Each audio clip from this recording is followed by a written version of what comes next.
Okay, let's start.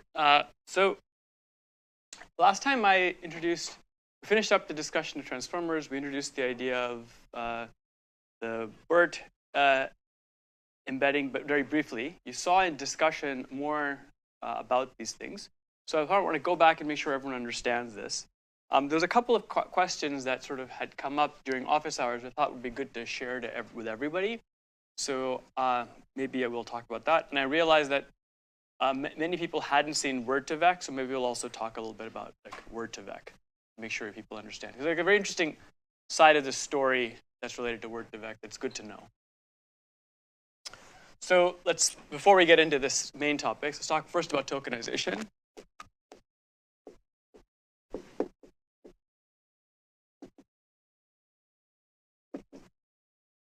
So if you think about processing of natural language or any thing that you want to do process using a sequence model with natural language, the interesting thing about natural language is that the way the data is given to you, if the data comes to you in kind of any computer recorded form that's not fundamentally analog, so I'm not talking about speech data that's recorded on a microphone, I'm talking about like written text.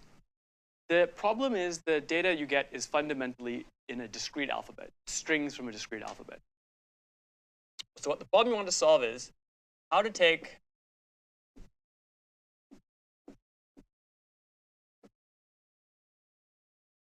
strings from a discrete alphabet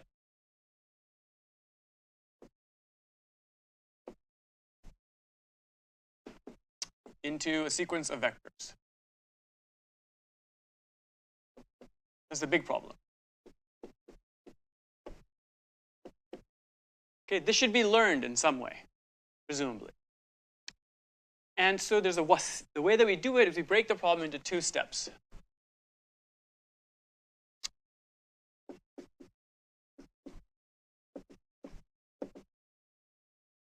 First step,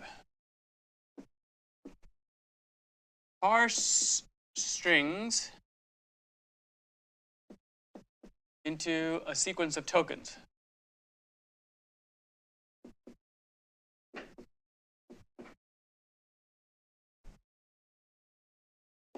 And second, map tokens to vectors. So this is all so we get inputs that we can feed into a deep network. So everyone first, make sure everyone understands. This is the strategy, right? We have to do it in two steps. Now, you could argue, why do we do it in two steps? Why don't we just take the strings from a discrete alphabet, take the discrete alphabet, treat that as each element of that discrete alphabet as a token, and so use the trivial parsing, right? Everything in your native alphabet just goes to one token, and then map those to vectors. Does everyone see how that's a trivial way, the basic default way of doing it? That should be hopefully clear to everybody. Okay, good. So the reason is sometimes, there's many different reasons, but one way you can think about it is you presumably want to have the input vectors be large or large enough such that they fit in memory and so on. And you have to ask the question, is the best way to think about the string DOG, should this map to a concatenation of vectors, right? So you have a D vector, an O vector, and a G vector. Or do you think that this is not really a meaningful representation of this? That maybe dog by itself is actually the element that makes more sense. Okay, does everyone see how this kind of, you could, of course, do this and expect the system to learn that this is actually, it should be processed in some way to get to realize that these things actually hang together in a nice way. But maybe we can do that work for it and save ourselves some trouble.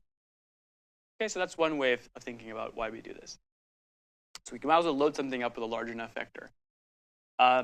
So you need to group things together that goes through, that is going to be used in the following way. We have a token index.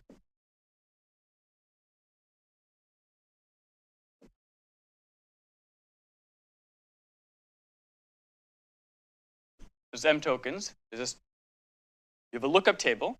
But what it's going to be is it's going to be a variable to fixed mapping.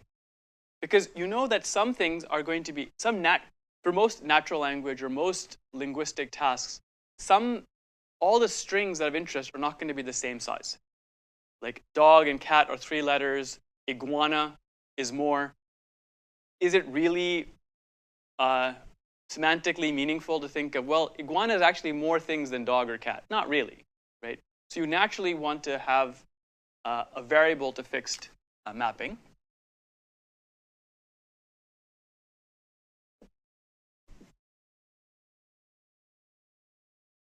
So you have some string here. So these are strings. So there's an S1 string, an S0 string, an S1 string, all the way up to an SM-1 string. These could have different lengths.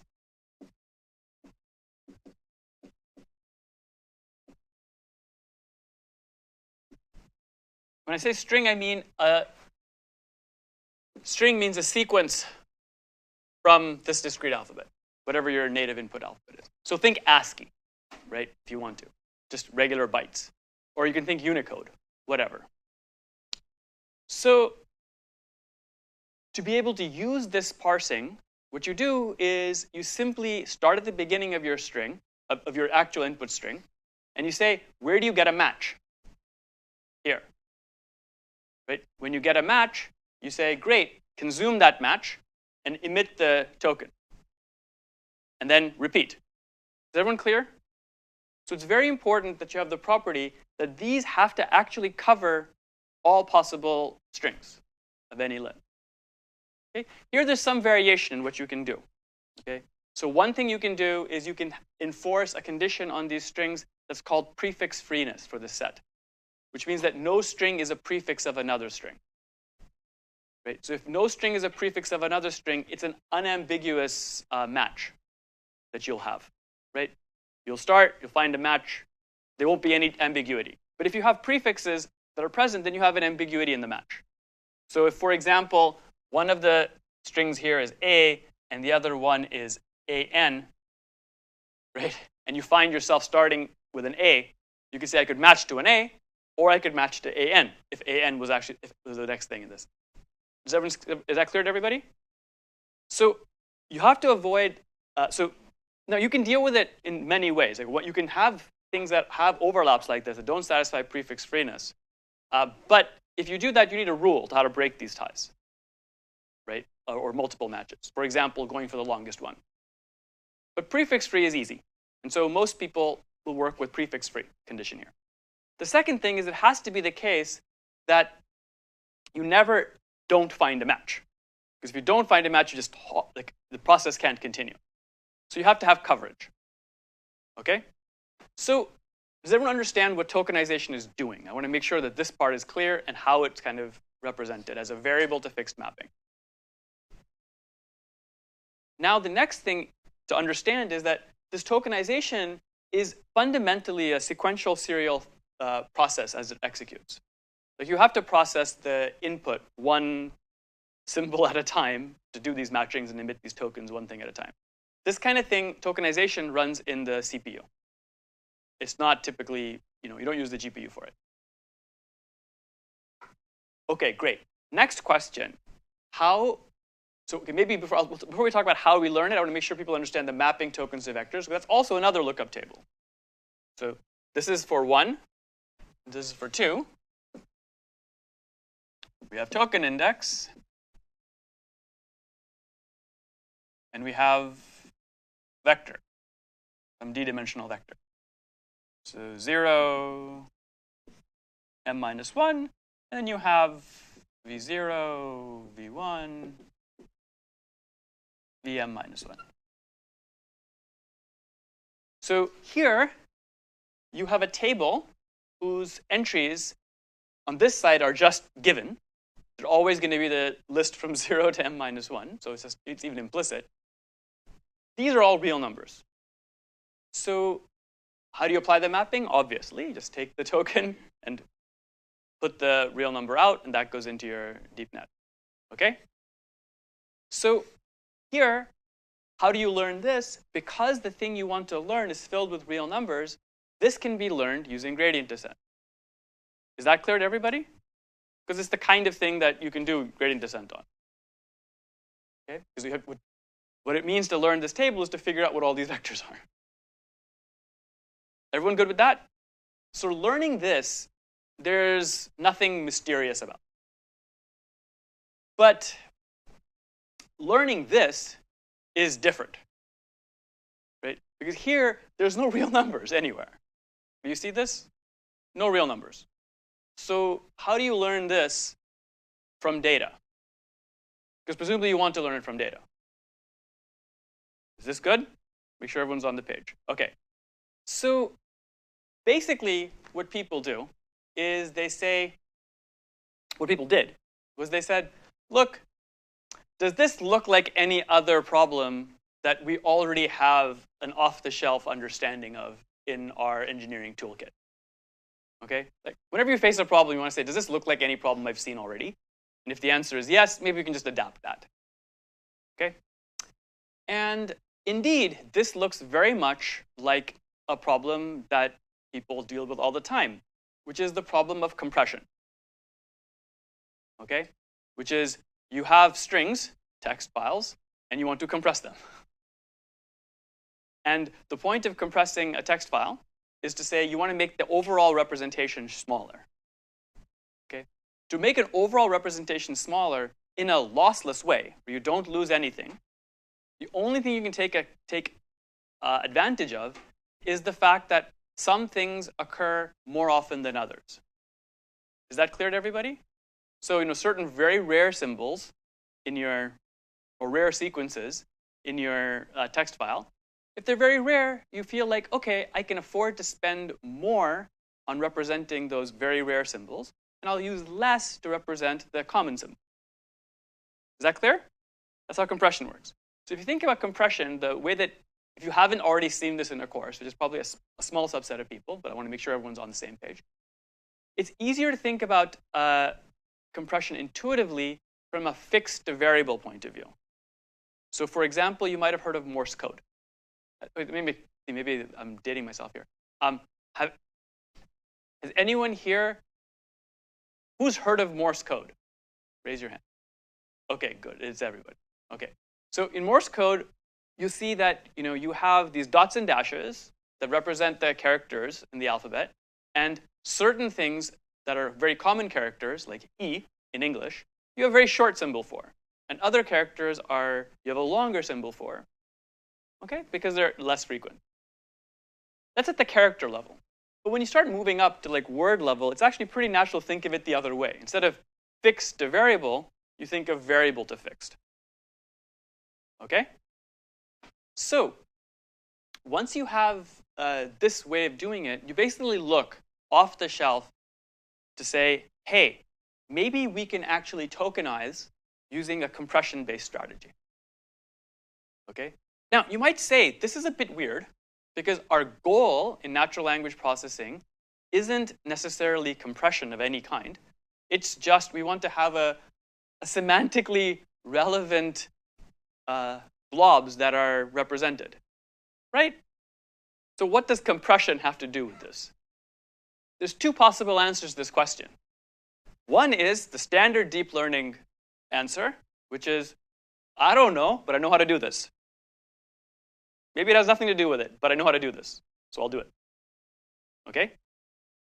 Always important to remember, that's always an answer that one can legitimately follow.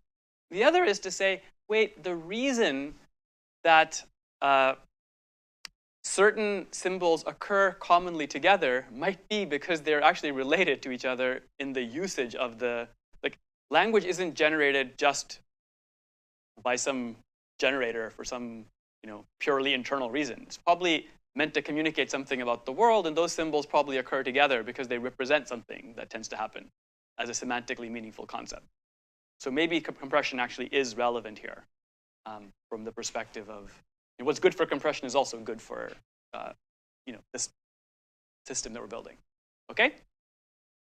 Any questions on this? So now it's a matter of like looking off the shelf and seeing what kind of algorithms do we have for dealing with compression.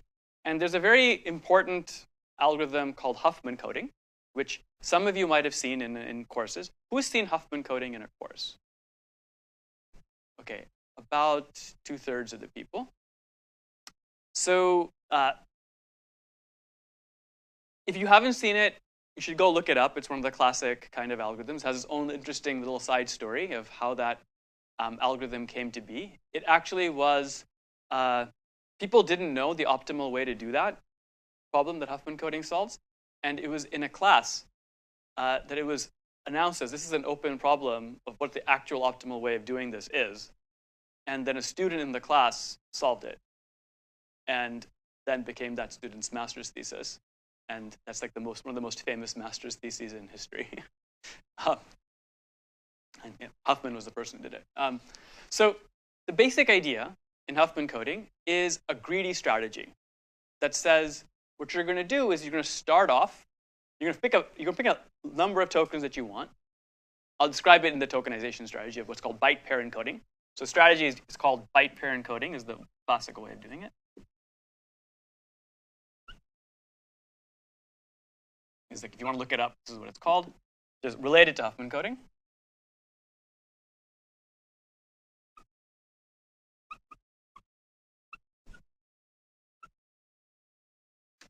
Basically, what you do, as I described last time very briefly, but I want to make sure people get a chance to ask questions, is you say, hey, this is my budget, my dictionary size. I can always start. I start by simply taking all of the discrete alphabet symbols themselves, and I put them into a bucket, okay, as candidate potential token. Okay? Then what I do is I see which pairs of these in my bucket, which pairs of tokens in my bucket occur more frequently than any other pairs in my bucket relative to my corpus that I'm using to compress. I'm going to use a corpus, some long set of text, as a way to estimate frequencies. Okay? Because we need to estimate frequencies of things to see, we give tokens for the most frequent things that occur. So you look through there, you say, okay, these two, they tend to show up together quite a bit. You say, great, merge them together, as a potential pair. Stick that into your list in your bucket of tokens. Okay? And you just keep repeating this. If you ever end up such that you have all the pairs that start with something, then you can delete the original thing from your list. Okay? This is like the rough flavor. You can look at the exact details online, but it's kind of a greedy approach based on frequencies from the corpus to kind of grow your dictionary. Okay? And it tends to give the most frequently used things. Things occur together. We'll get a token. Okay? Any questions on the general approach to tokenization? What's going on? Yeah.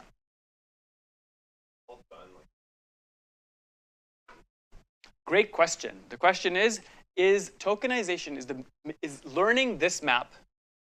So this map 1, right? Okay. Learning this map is done typically before any gradient descent steps of any kind are ever run, because you need this to start. Okay. So oftentimes what people do is they take an off-the-shelf tokenizer, which has been learned in this kind of greedy way from some corpus of text, and said, great, we're going to use that one. So for example, you can go and look up the OpenAI, the GPT tokenizer, right? And people, I think they made that tokenizer at one point, they just keep using it. But you're right in that there is actually a design decision that you have to make, which is how big of a dictionary do you want, which determines how big this table is. And the size of this table, of course, all this stuff has to be learnable parameters. So, you might have a budget on your device that won't let you support using one of the tokenizers that's already out there. You might want to use a shorter tokenizer, right? With a smaller dictionary. So then you have to repeat this kind of process of building a tokenizer. The goal of the tokenizer, the intuition that people have is that the tokenizer can't be that important in the larger scheme of things. You want to do a decent job. There's still going to be more learning that happens later. And so just let that learning take care of things. Whatever you didn't quite get right here in this. Okay? Good. So now hopefully the tokenizer part is clear. I wanted to do a bit of a discussion of word2vec too. Again, it's like a bit of a. I'm not going to spend that much time on it, but I will talk a little bit about it. I will just put it underneath here. Everyone understands this, hopefully? Yeah.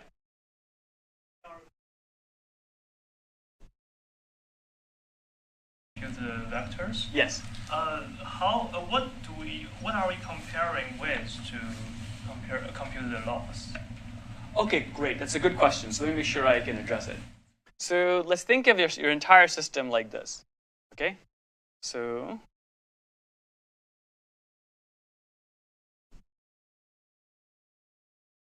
okay, in CPU, you have a map that takes strings to tokens.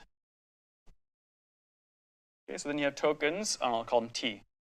T1, T2, T3, and so on.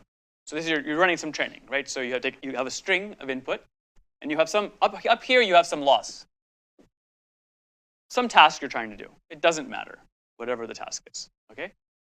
So some loss, it could be a self-supervised loss, or it could be supervised learning loss. But we always set up our training with some kind of loss on top, some input on the bottom, and then we do an SGD step. So far, so good? Okay. So then there's some deep net.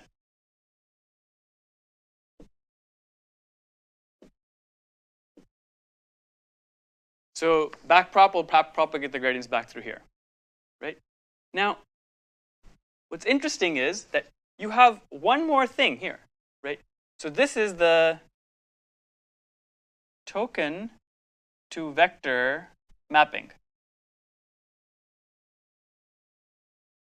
Okay? Which is basically these vectors V. Okay? And out of here comes, I'm going to reuse maybe I'll use a tilde.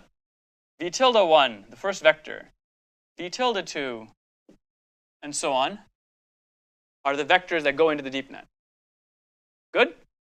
So when you run backprop, it'll happily push a gradient down onto these vectors too. You see that? So then you use that to update these inside this token to vector mapping.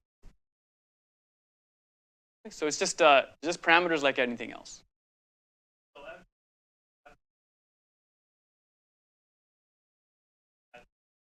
Yes. So it's very important. These vectors are learned together with the deep net parameters. They're just part of the deep net's parameters.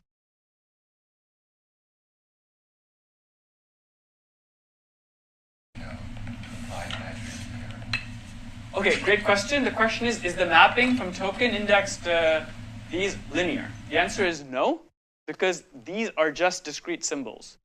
So there's no algebraic structure of any kind on these. You can't take 5 times this. You can't add one to the other. On this side, they're just discrete objects.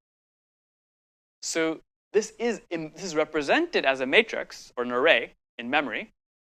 That's true, but it's not a linear mapping. It's not a mapping that's linear in any way. It's a lookup table. So just because you represent something as an array doesn't make it a linear mapping. Right? It has to actually have inputs that can be 0, can be something. Everyone understand that? It's like a technical question. But another question? Yeah. Length strings to the token index. This is done in the pre-process step, right? Yeah, this is done in the CPU before anything runs into the. Yeah. Okay. This is just grind through this. So these are separated from string to index. Yes, and this is and during the loop training loop we're doing SGD. This is frozen. This doesn't change. Okay, this is not changing during that process. Adding at that pushing adding is actually another way of linear layer. So the question was in PyTorch, does this object look like a linear layer? And the answer is it does, in the sense that it doesn't have a nonlinearity, and it doesn't have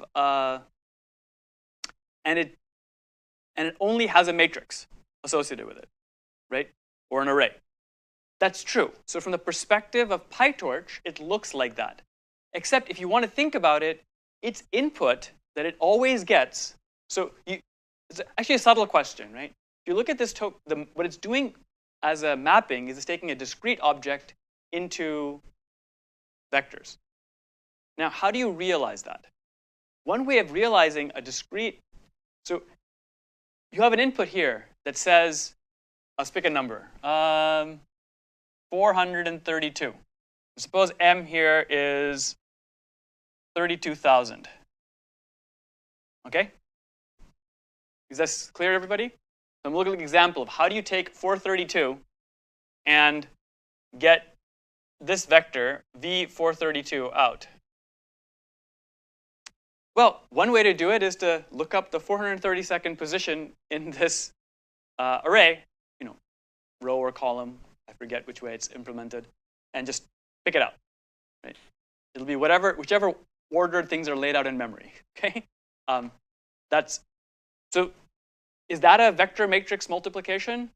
No, it's just looking up. Is that clear to everybody first? That's how you would actually implement it. But if you want to think about it, you can also think about it as a matrix vector multiplication, where you take 432 and turn it into a vector with a 1 in the 432nd position and 0 in the other 32,000 position. And then you do a vector matrix multiplication. Okay?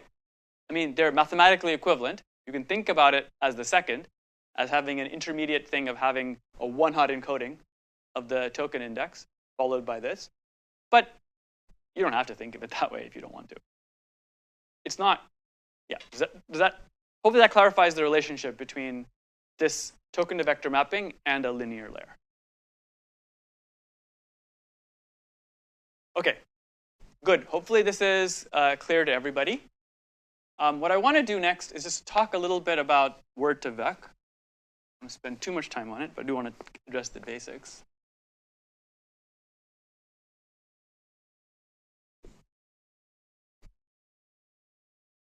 So what happened historically is that people said, great, if you want to do any kind of machine learning thing that involves natural language, you're going to have to somehow, and you want to do any technique that's not in the decision tree family of techniques. The decision tree family just thinks about discrete things. Like it doesn't care about vectors, right? But every other techniques, SVMs, linear models, generalized linear models, liftings, every neural nets, everything else needs real numbers, right? So if you want to do any kind of ML on natural language that's not of the family of decision tree style, you're going to have to turn things into vectors, okay? So people said, maybe I can just learn a mapping that turns words, you can think of them as tokens, into vectors. Think of this as token to vector.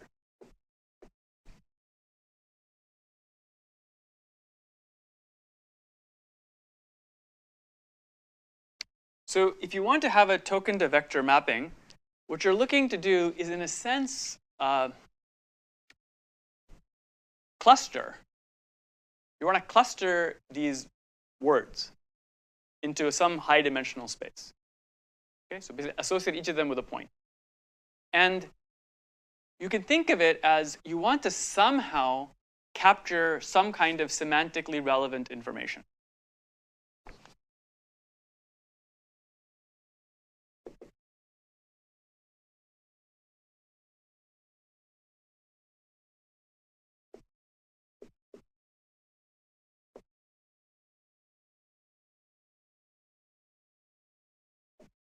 Right, in some way. Where meaning here I'm using very loosely to mean both what you would ordinarily think of as meaning, referential in the outside world, as well as grammatical meaning of things, like grammatical roles. So the question became, how do you do this using data? So key insight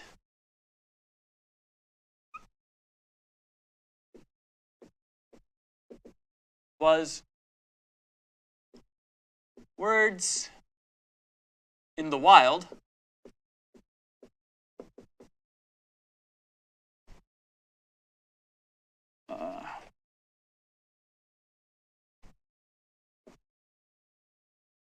travel in packs. Words are not lone wolves. Words always come with other words in data. So what you want to do is to say, use the idea that words that are close to, that have, you have many different things you can do. You can say words that tend to occur together should be related to each other, should be close to each other. That's one way of thinking about it. Word2Vec did something slightly different. It says that if two words travel in the same pack, approximately, then they're close to each other. With the idea of, think about synonyms. Right? If you have words that are interchangeable, you ideally want to think of them as coming in the mapping to vectors close to each other. Is that clear to everybody? So how do you capture that idea? So you say, hey, maybe if two things are synonyms, then they will tend to be interchangeable, and they'll be interchangeable in practice, which means they'll have the same kind of things near them. So the challenge becomes, how do you turn this insight into something that you can run gradient descent on? Does everyone see that? Like, this is an insight. You need to turn this into something you can run gradient descent on.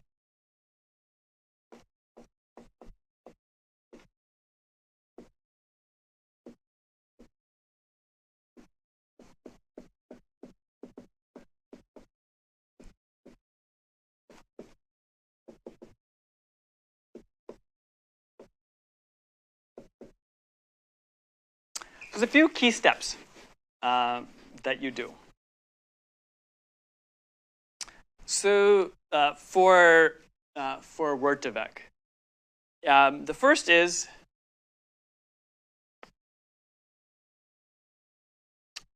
we say, so I'm just going to skip ahead, right? So if you want to learn more about this, like you can go back and read the notes from the lecture I gave last, I don't want to run out of time. The lecture I gave last semester, lecture 20, has more details about this. You can read that or watch that lecture. I talked in much more detail. But here I want to kind of skip ahead just to show you like the rough form of what's going on. Okay? So like lots of intuition that people built after step and step. They said, okay, look, what I'm going to do is I'm going to say, first step, associate each word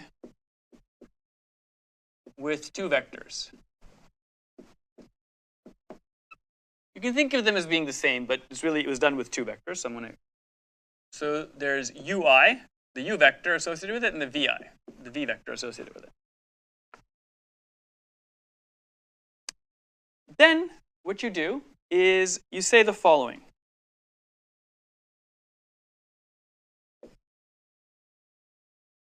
You're going to use an inner product between vectors to measure closeness. Okay?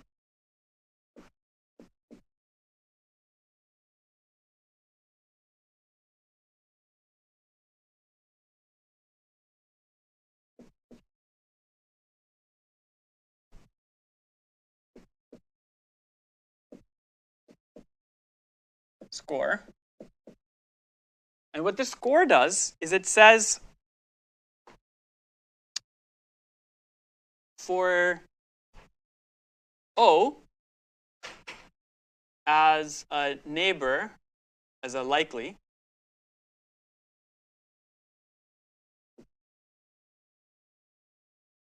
for C. So think of this neighbor. So when I said they travel in packs, you look at sentences, look at just strings of words. When is this word nearby? So you want to basically have some way of predicting this. So you say, hey, after you've learned this mappings to use in V's, you can predict a score for whether or not this O vector is going to be close to the C vector in this way. Okay? It's like a linear, think of it like a linear classifier. Okay? It's like a linear classifier. Then you train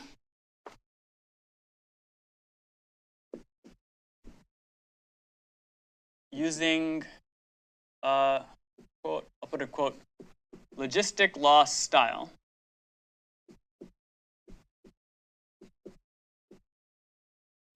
Loss with randomly selected. This is like an SGD step. C word, some center word, some word that whose neighbors you're going to look at. And some positive examples. So positive examples are things that are actually close to it. So you pick a random word, C word, you pick a sentence in which it occurs. Okay? Look at its actual neighbors. Those are positive examples. They're actually close to it. Okay? Some positive examples and some negative examples.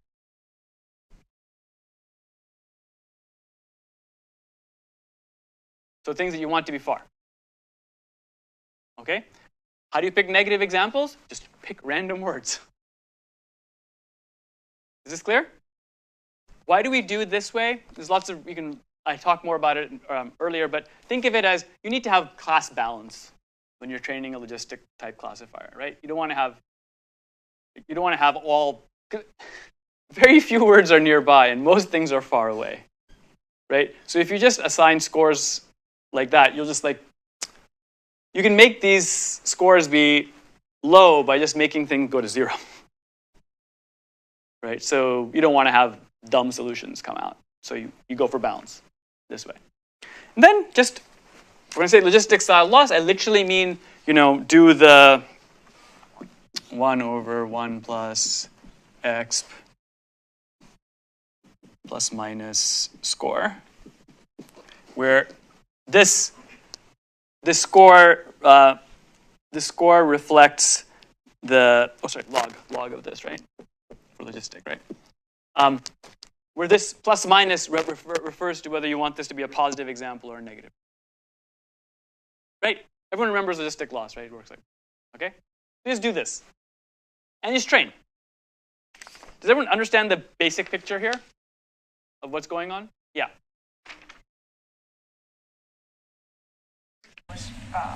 UJ to measure the distance. Oh, good. The question you're asking is why do we have 2 vectors and we don't just use, yeah. So in Spirit, you want to do that. People found that if you train it with 2 things, it trains better.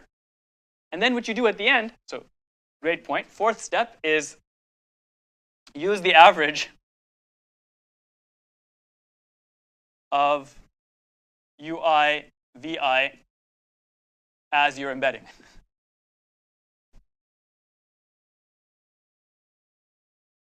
Okay? Okay, so you can think of this as a trick for training. So it allows you to kind of move both things separately and then just merge them at the end. Yeah. Great question. So we associate each word with 2 vectors, UI, VI. That's the goal. So we randomly initialize.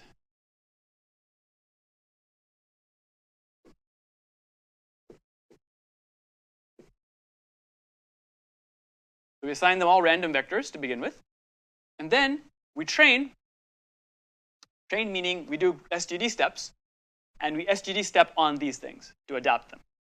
So what this will do is it will try to make two things that are likely to be neighbors move into alignment with each other so that their inner product gets bigger, and things that are likely to not be together to move orthogonal to each other. You see that? You want to have like semantically meaningful, hopefully, in terms of sentences, subspaces that things line, kind of align to. Yeah.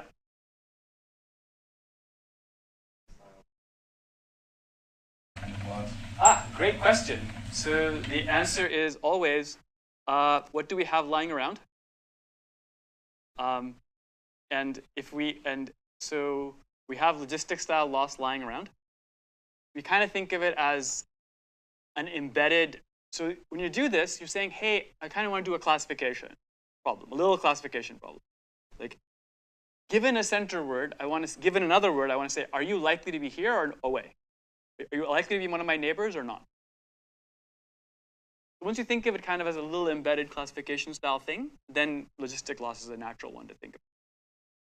It's also lying around, right? Like, we have a few things. This is one. Squared error seems hard to figure out how to quite use squared error for this. So this is like a standard way of thinking, right? Does squared error work? If not, okay, what else can I have? Yeah. Great question. The question you're asking is how can we pick the dimensions, like how many dimensions to embed in? And that's a hyperparameter, right? It's like you pick it based on what you can afford and how much your training data can support. So again, you do the standard things, So this is like an unsupervised learning problem here, right? Although you can see how this is a self-supervision style training, right? We come up with our own targets and we train on it. So you can try to do set the hyperparameter of the size using cross-validation, where you can do some kind of validation task. You can do a validation task using some downstream task that you want to use the embedding for, and say, hey, when do the embeddings work best? That's, of course, really great. Or you can also see, hey, what's going on with these losses? Like, how am I doing in terms of actually predicting this on held-out data? Right? Held-out data is kind of weird here, right? Because you can't actually hold out another word. You see that? You can't actually hold out a word because you have to actually learn embeddings for all the words. So held out data here would presumably be held out text that you're training on. So you're randomly selecting positive examples from a corpus.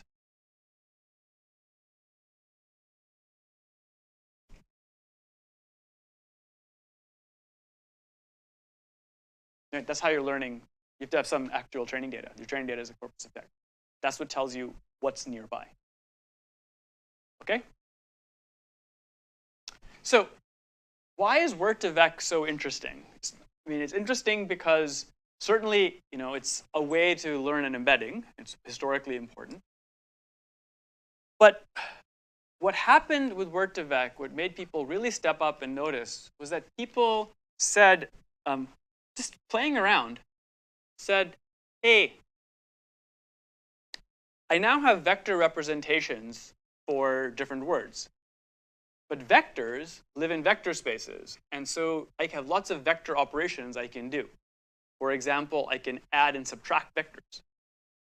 I can't add and subtract words, because that, what does it mean to add and subtract words? But I can add and subtract vectors. So people did things like this. I take the vector mapping of woman. I then subtract the vector mapping for man. Okay? And then I add to it the vector mapping for uncle. Okay? And amazingly, this thing turned into something that was pretty close to the vector mapping of ant. Okay, now it was never trained to do this, right? This was never any objective, okay? So if you think about it, what it says is, if you take an uncle and then you make whatever change it is that's different between a woman and a man, right? What do you end up with? And the answer is an ant. Okay? So the fact that this happened was pretty surprising to people when they first saw it, because it was never a training objective. And they didn't fine-tune on this analogy problem. They didn't say, I want to learn an analogy maker. They just took the mapping as it was and said, let me try to use it for analogies. And amazingly, it actually worked. And it got many analogies actually correct, not just this one. Does everyone see what's happening here? So you could try it again. You could replace uncle with king. And then out popped queen. Because English as a language has many gendered words. English has a grammatical gender, and grammatical gender sometimes attaches to certain kinds of nouns. And somehow, you can, in hindsight, you can say, yeah, okay, there is something, right? Because English has pronouns that have to agree in gender. And so the nearby words, his and her, will kind of show up in like groupings. Yeah. The minus vec man, like what would happen if you just did vec woman plus vec uncle? Would that result like still be vec on? I think not, right? I think you had to do the minuses to get it to do it, because you could do other minuses, right, and have different things happen. Because actual English concept, actual concepts can participate in multiple analogies along different semantic directions. So what's interesting is that somehow semantic directions and grammatical directions somehow were being captured by the learned embedding when they didn't have to be. Right? No one told it to learn that, but it happened. So the reason I bring this up is it's historically an example of something which has sort of continued to surprise and delight or scare people, which is what's called what people sometimes call emergent properties from the learning that happens on linguistic data. So the pre-training loss you're using has nothing to do with meaning at all. It's just closeness. But somehow this aspect of meaning was being captured. So actually one of the people I know, like one of my friends from grad school, worked a little bit on problems related to this. And there was a very important paper that came out that said, wait a minute, if it's learning analogies, are all the analogies it's learning things that we want it to learn? Or is it learning analogies that we don't want it to learn?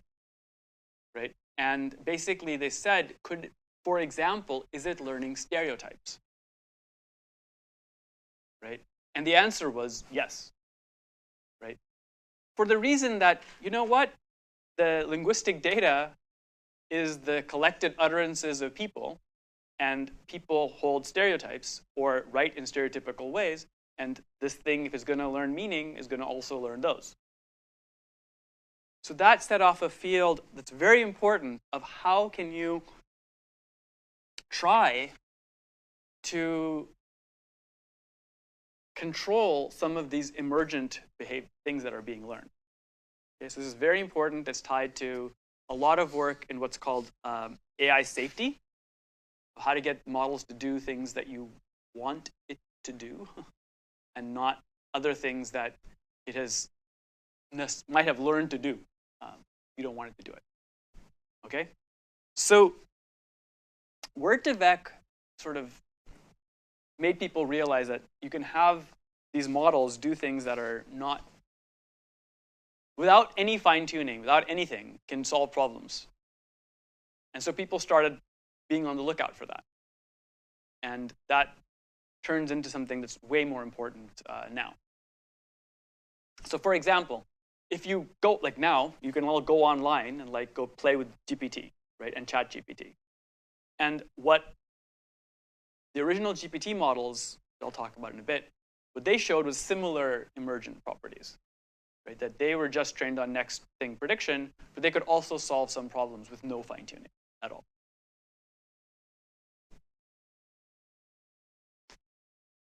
Okay, any questions on word2vec? Yeah. I'm just thinking about the representation of like adding and subtracting. Like, what if we just like multiply or dot product to the vector of uncle and woman, or a vector version of woman? Like, would that also have that same? Because if you're thinking about it like intuitively and also semantically, like you're getting rid of the man part of the uncle, and then you're applying the woman. You know, in an identity form and like a product form, it's almost like if you multiply woman, it would be overriding that portion of the uncle vector. And so, like, do they do any like? I think people have played around with different things you can do with the algebra here. For example, I think people have played around with trying to intensify a dimension. One thing that occurs in language is intensification, right? Some words are like more intense forms of others. And I think they did find some cases of that too. The problem is you can't multiply vectors, right? You can dot product in a scalar, right? So then, yeah, but people have kind of played around. It does seem like there's some kind of geometry that it has learned. Because fundamentally, you're right. Like it was, this was sitting in here, right? Like it's inner products that it's kind of trying to deal with, right? So yeah, so there is some, that's what's making the geometry happen. I mean, but, okay, so this is like good history to know, word2vec, but the problem with word2vec is, talk about BERT and GPT. We talked about this last time, but I'll start with BERT. Is this made the word2vec just had the embedding at the level of an individual word. But we know that, for example, in English and every other language, the same word can have multiple meanings based on context. So what if you wanted to get a context-dependent representation of a word? Does everyone see that? Like play. Play can mean many things, right? And the same is true for pretty much everything, right? So what people did was they said, hey, we need to actually think about sequence model, right, that we're learning. So what BERT was, and you've seen this in the, I just want to make sure everyone understands. We saw this discussion. We mentioned it last time. So BERT basically says, I want to train a big transformer model.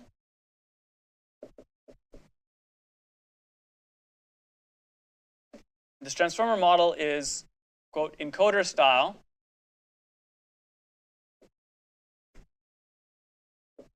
Which means self-attention is not causal. He gets to see everything. That's going to start with tokens and have stuff coming out of it. Okay? So it's a transformer style model. So you pre-train it on, we mentioned last time, on a task of, instead of doing this kind of similarity, you try to do it using a masked autoencoding style. But I want to talk in more detail about it. Pre-trained.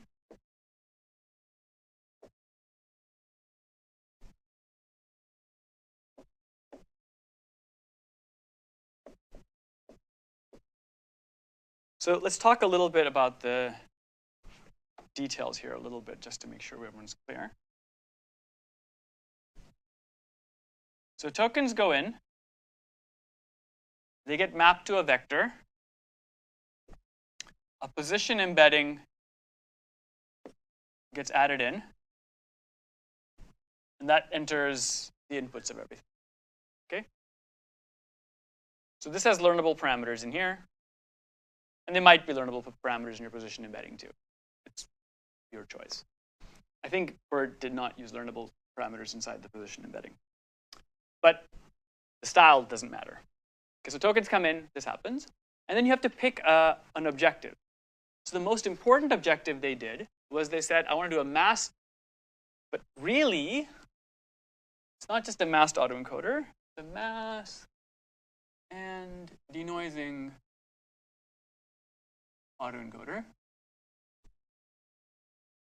So this is a detail that I want to make sure people understand. Where what you have it do is you have it predict loss that gets access to the true token in the ith position. Okay?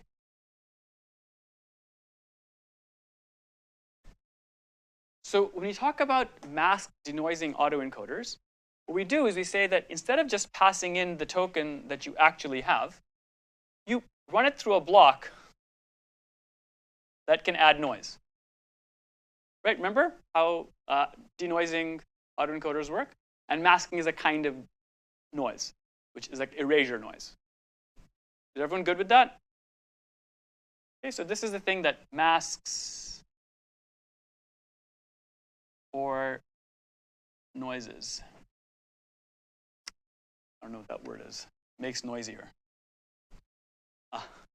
So what's done in BERT is sometimes, often, it just takes the token and replaces it with mask. Okay, so what does this do?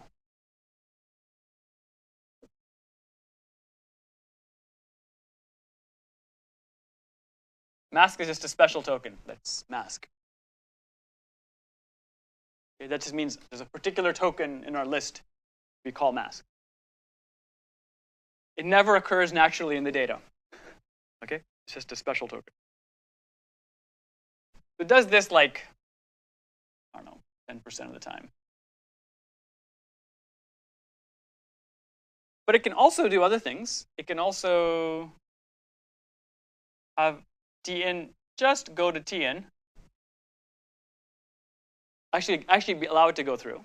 It can also take tn and replace with random word.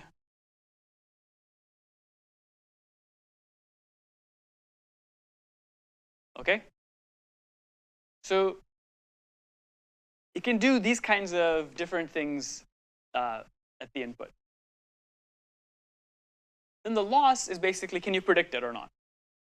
Right? Can you predict this token? So the reason we think we can be able to predict is because we have context. Right? Same thing as you think about mask or denoising of an image. Right? If I just take parts of the image and like delete them, you can fill it in because there's an overall structure of that image that you can learn from. Right? Same thing for sentences. You remove a random word, you can probably fill it in. Or you can at least make a guess of filling it in. Yeah.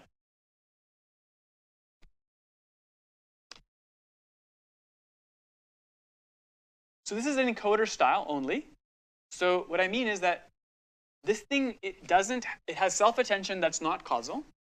It has a stack of blocks, like we described, with serial or parallel. I mean, the original BERT paper is serial. Interconnection of MLPs with multi-headed attention blocks. The multi-headed attention blocks look across everything, like all of the standard transformer stuff, except it's only the encoder style. It just goes up some number of levels. At the very top, we add our a particular. So at the very top, maybe I'll draw it this way. We have a task-specific MLP. So this is pre-training for pre-training. So it takes the embedding that's learned, and it says, hey, give me a score for the different tokens that it could be. Right? It takes those scores. Those go into a loss, like cross-entropy loss, which says, were you right or were you wrong in filling in that token. Does that answer your question? Okay. There's no decoder associated with this with cross-attention and its own parameters that's doing autoregressive generation. Like that doesn't exist in this problem for BERT.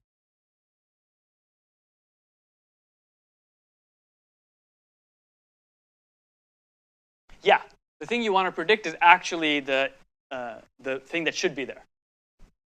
So that's really important. The reason they do this is they say, look, mask you want to predict, for sure. But when you're going to be using the embedding, you're not going to mask anything. So you kind of want to make sure there's at least something about the actual input that's also there. Does everyone see that? Like if it's masked, you want to fill it in. But if it's not, you maybe want to have some of it actually showing up. But you don't want to have too much of that because you do want it to actually look at the context. So sometimes it's wrong. So you want it through this encoding to make a judgment of what actually should go here. Same way as one thinks about denoising generally, right? It forces you to look at the rest of the context. Okay? So this is the most basic thing about BERT, is it's just trained this way, and it learns an embedding. So now the important thing is that if you have an English word like play, which has two different meanings, or at least two different meanings, the context might actually tell you which one it should be, right? And so you hope the embeddings that are learned will actually disambiguate the context and be different based on the context. So the embeddings that are coming up here are going to be more meaningful than just looking at individual words by themselves. Okay, so any questions on this basic approach to BERT before I tell you there's one more complication in BERT that's important. So initially, when people did this, they said, wait, the kinds of tasks we want to be able to use the embeddings that we learn from something like BERT, they're not all word level type of tasks. Some of them are what you want to do. Some of the things you want to actually do with the linguistic model are more at the level of sentences. And there's nothing here by itself that's forcing it to really understand sentences or larger level information that's going on. So, for example, a kind of thing you want to do is to understand whether a particular sentence is actually correctly a logical consequence of another sentence. Okay, like this is an important thing you might want to do, but that's not really at the word level. So they said, hey, how can we kind of think about a proxy task, some kind of self-supervised task that deals with information at a larger, at a coarser granularity in terms of looking at the document. Okay, like step back a bit. So what they did was they added a second loss. Mass denoising autoencoder plus this thing they called sentence order task.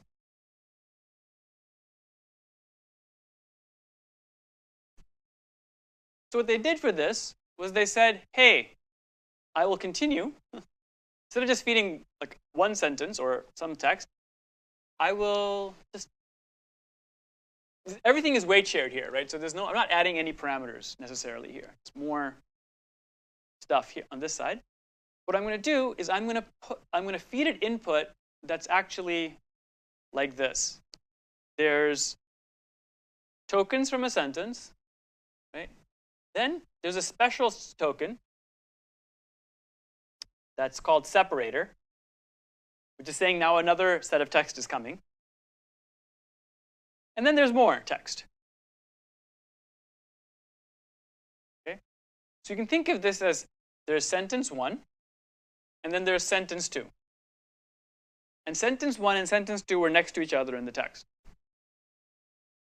And then what we want to do is we add another, it doesn't matter where this head is, it makes no difference. So I'll stick it where they traditionally stick it, which is at the beginning.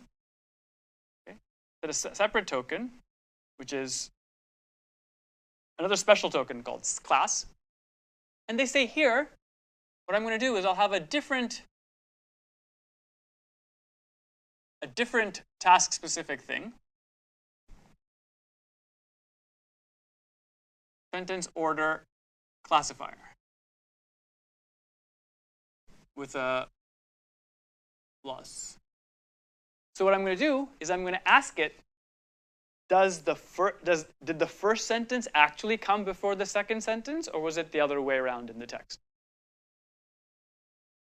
Does everyone see? Understand the basic idea here? So it's another task. So it's another kind of noise. So you can think of it as, from image perspective, it would be, instead of taking a little patch and masking it or adding noise to the image, it would be asking the image thing to decide whether you've cut the image and scrambled it. Okay, so you give it sometimes the image correctly, sometimes you cut the image in the middle and you stick it on top.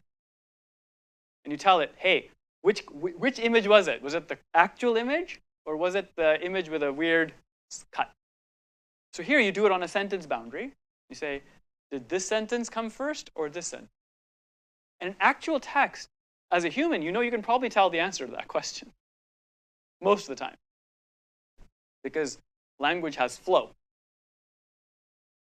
And you want to make sure that that flow, that larger scale flow, is actually being captured by the embedding. So by adding this loss at the sentence level, sentence order classifier, you force it to learn that. Okay? So this is an approach that what this tells you, it's not just about BERT. BERT is a particular realization, but also tells you about how one thinks about doing pre-training. When you're doing pre-training, your goal is to come up with proxy tasks for self-supervision, that you can take your data and create examples of this proxy task. You want the proxy tasks that you're training on to be able to help you capture the range of possible things that you might want to actually do with the model. And sometimes that's not accomplished with a single task. Sometimes you need a second task. Now, so this is classic BERT story. Any questions on this? I want to talk a little bit about how you use it as well, because I did mention it last time, but I kind of went fast. Yeah. So I'm talking about BERT. BERT is for natural language. So for a vision version of BERT, I'm trying to think. I don't know the literature on vision style things of this type.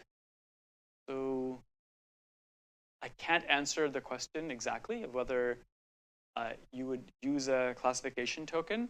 But the important thing is that using a classification token, it's just finding a way of getting the model to query what's going on elsewhere.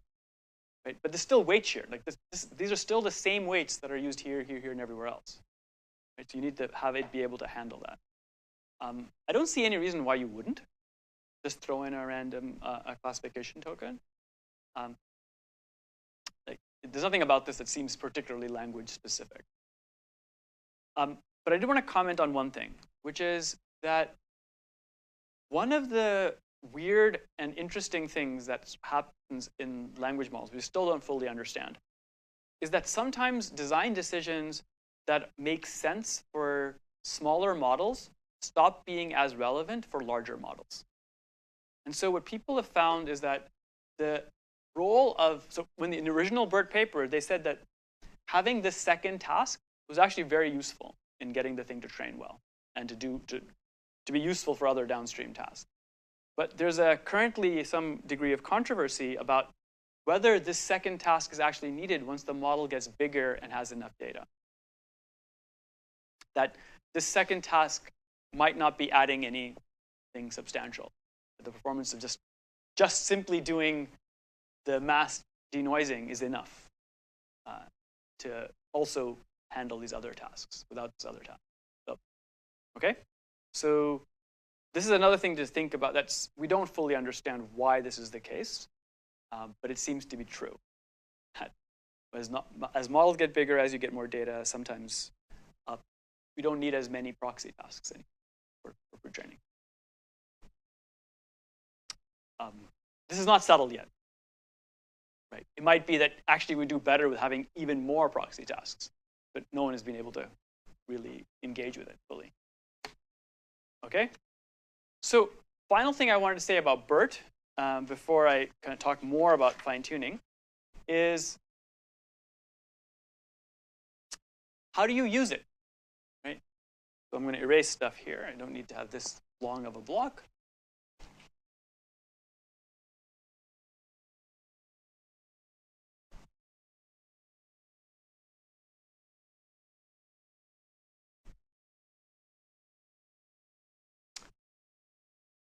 So the most basic way of using BERT is as a feature extractor.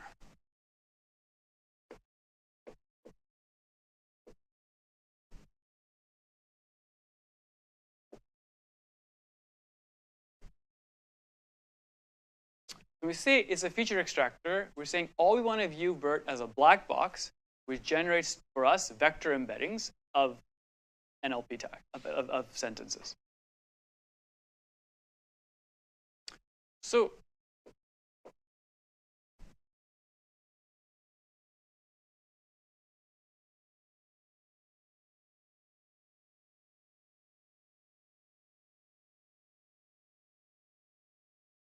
the question becomes, what's the embedding? So there's a natural embedding you can do. So here's one choice. One choice is activations from penultimate layer. So you have a task-specific thing that's dealing with the specific loss that's used for pre-training.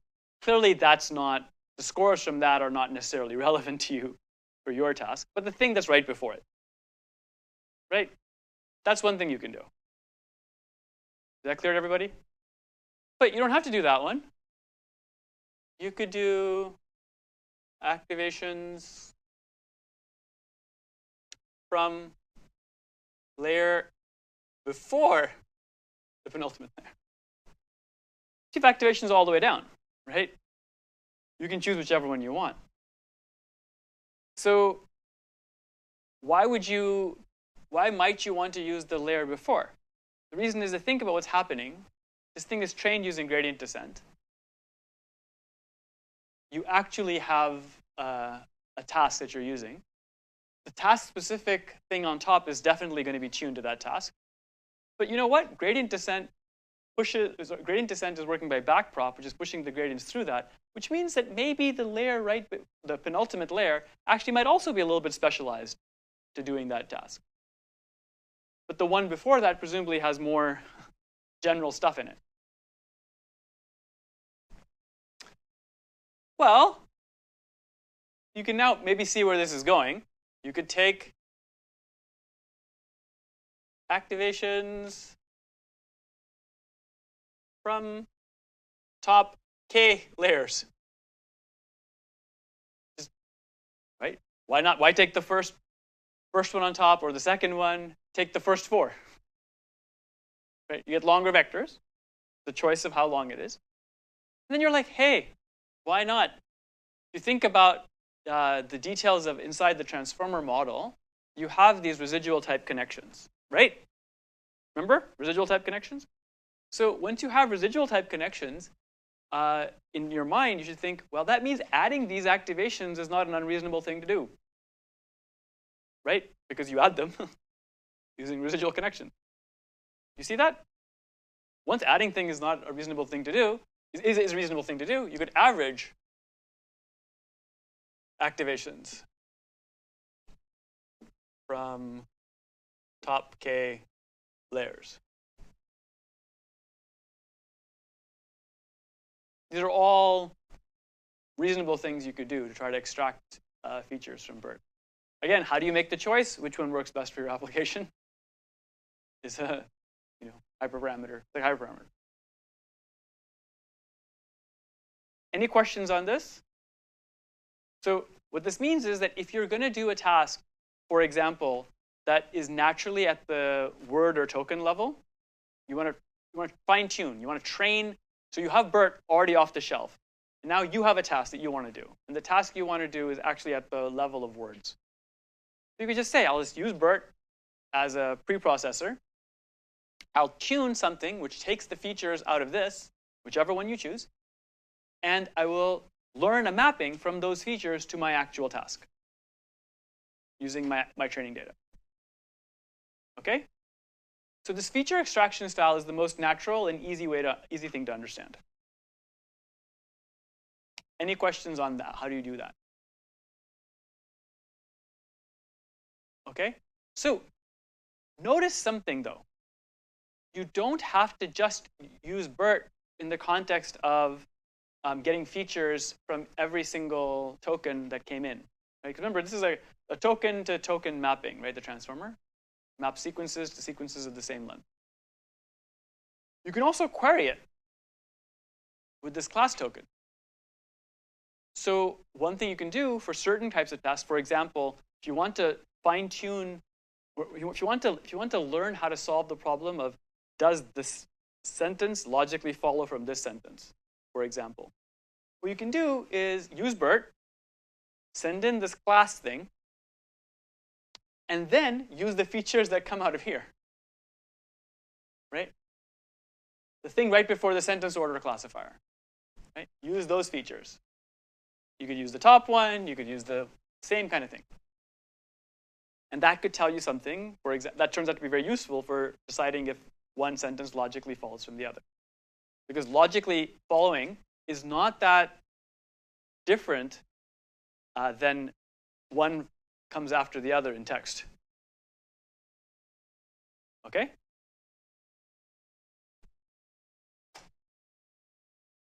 So you can use this feature extractor, this comment, and extract also from class, feeding that token in.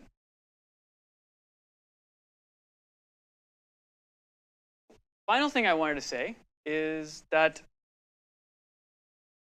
you can also use it as a building block that itself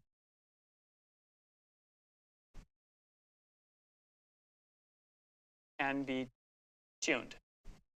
This is called fine-tuning. When you use it as a building block, but it itself can be tuned, it means that you take BERT, you delete the task-specific thing. That's this decapitation step we mentioned before. You add your own. So I'll use a different color.